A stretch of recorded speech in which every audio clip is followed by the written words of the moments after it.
यीशु मसीह के नाम में आप सबको जय मसीह की। हम निकालेंगे भजन संहिता किताब 103 अध्याय उसका 15 से लेकर के हम पढ़ेंगे। यहाँ इस प्रकार से लिखा है, मनुष्य की आयु घास के समान होती है, वह मैदान के फूल के समान फूलता है, जो पवन लगते ही ठहर नहीं सकता और न वह अपने स्थान में फिर मिलता है।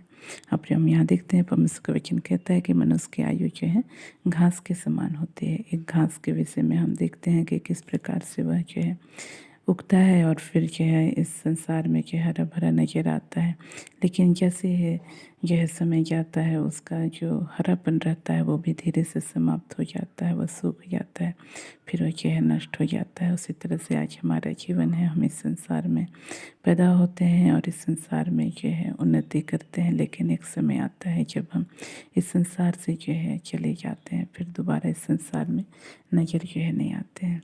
तो कहने का मतलब ये कि आज हमारे इस छोटे से जीवन को हमको परमेश्वर की भय भक्ति में जीना है, उसके पीछे चलते हुए जीना है, जिससे हम इस संसार से जाने के बाद में उसके राज्य में हम आनंद और हर्ष के साथ जो है प्रवेश कर सकें और हमारा जीवन जो है इस संसार में रहते हुए कई लोगों के लिए आशीष और उद्धार का कारण जो है ठहर सके। तो इन वचनों के द्वारा परमेश्वर हम सबको आशीष दे। हम अपनी आंखों को बंद करेंगे, छोटा सा प्रार्थना करेंगे।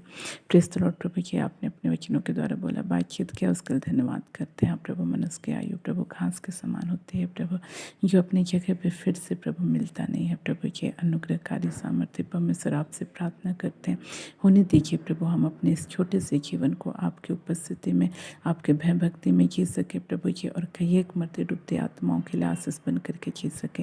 विशेषकर मैं प्रार्थना करती हूँ तमाम भाई बहनों के लिए प्रभु जो आज प्रभु जी आपके इस पीछे चलने में प्रभु ढिलाई कर रहे हैं। प्रभु जी ऐसे भाई बहनों को प्रभु जी आप इस बात को समझने के लिए सहायता कर प्रभु जी कि उनकी आयु घास के समान है प्रभु जी, और एक दिन आएगा जब भी उनको इस संसार को छोड़ के जाना होगा। और प्रभु जी उस समय प्रभु जी हाँ पिता परमेश्वर उनकी स्थिति कहाँ जाने लायक होगी, इस बात को वे समझ सके और अपने इस छोटे सी ज़िंदगी को प्रभु जी वे प्रभु जी आपकी उपस्थिति में प्रभु चल सके, चला सके। ऐसा अनुग्रह कीजिए।